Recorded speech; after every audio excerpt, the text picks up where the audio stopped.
let's talk about the granddaddy of them all, Wes Montgomery. Yes, Wes. So I grew up listening to a lot of Wes, like most people, and I think for me, the impact of Wes was kind of his simplicity. If you really listen to Wes Montgomery, the muss is not really the octave stuff. I didn't even know who Wes Montgomery was actually when I first started playing guitar, and I just played with my hands, no pick, nothing, and a lot with my thumb. And it was later on that I heard Wes Montgomery, and then started listening to him and stuff like that. And what struck me, the more I learned, is Wes is not a very complicated player, but he's a beautiful player. There are a lot of people who will play chord solos in a much more complicated way, and he always got it right. The way that my thing is, the simplicity of the music kind of connects with me.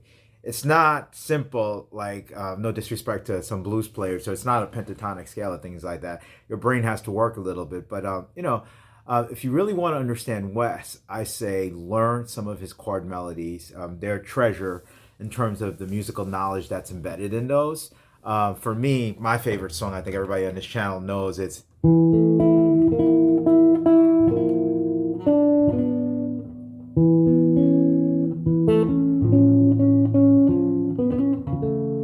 Mikosa.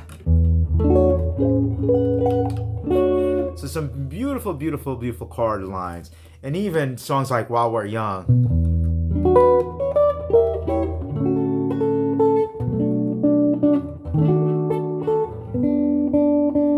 So it goes on and on and on and on. So I think every guitarist should, at some point, either get some books, listen to the music, and try to figure out some of those chord solos.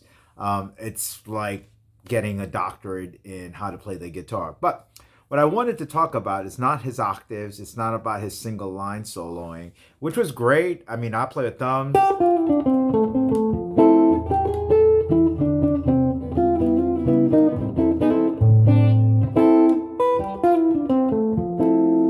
Okay. What I think Wes was really good about, and he doesn't get the credit about, is his chordal playing. And his chordal playing is not very complicated. Most of his stuff comes from what I call drop two chords. I'm not going to go into all the technical stuff of it, but I'll work through a couple of the things with you guys right now. And then what I call my favorite chord, diminished passing chords to connect things and create melodies. So for example, the example I like to use is you got to learn inversions at some point. And all an inversion is like the notes, like C, E, G, like a C major chord, organized a different way. Okay. So in the case of A minor 7, some people might call it a C6 or something. Doesn't matter. Just look at the chord forms. So all of these, I'm going to call them A minor 7s for the for purpose of simplicity. This is an inversion of it. And then right here, so next one is this. Okay, then you've got this. Then you got this. And then you've got this, which is this repeated. So let's go through it again. So you got this on the first fret, second, second, and then third. That's it. Okay, then right here, everything barred. And then A minor 7th here. Some people play it like this. And then this inversion. And this one is, you bar all of this on the 10th fret, and then this is on the 12th, 12. And then it repeats. This is the same chord here. So again.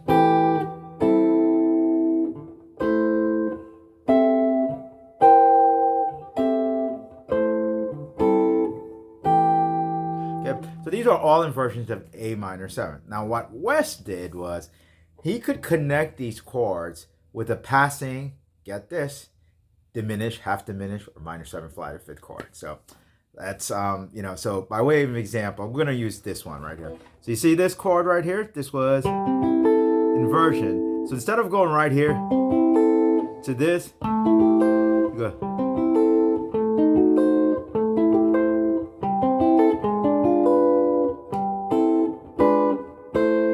right one. So it's a passing diminished chord right here. So you got.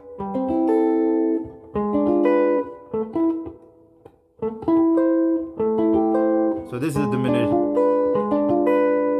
So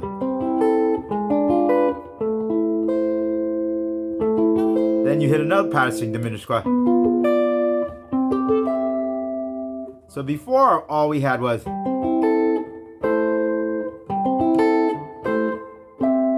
So now you have.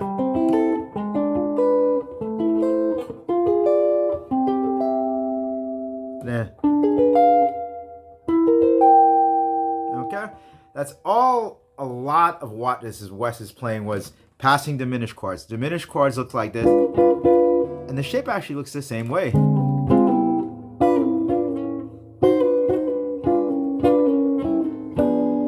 So learn that shape.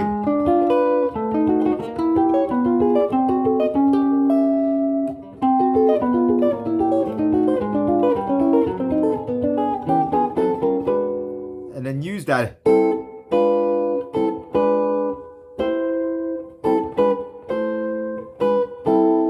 That's a passing chord right there. Okay? I don't want to get your mind hurting with the drop two and all of that stuff, but just learn the shape and learn the sound and learn that it's a passing chord to connect inversions. That's all you got to do. And then listen to the way the sound sounds like that way. It's kind of repetitive, but let's hear it again. La, dee, da, da.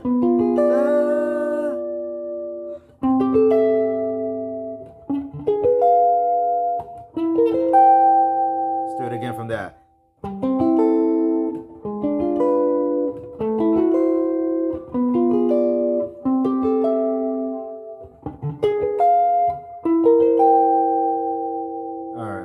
Just practice that, and you could have started it here too.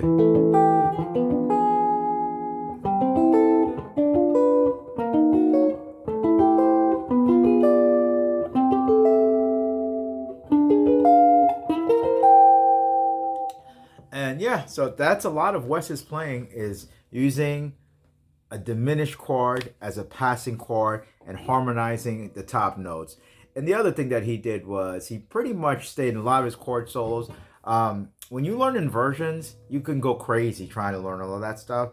I would never learn them on the top. It's going to be so muddy. Like this chord. Sounds nice right now, though. That's just mud. You don't want to play it that way. I would learn them on strings A to B or D to E. Okay? All right, then. Thank you for watching. Have a good weekend and practice, practice, practice. I don't edit anything, so what you see is what you get. And hopefully you got something out of that. Go and practice now. Thank you.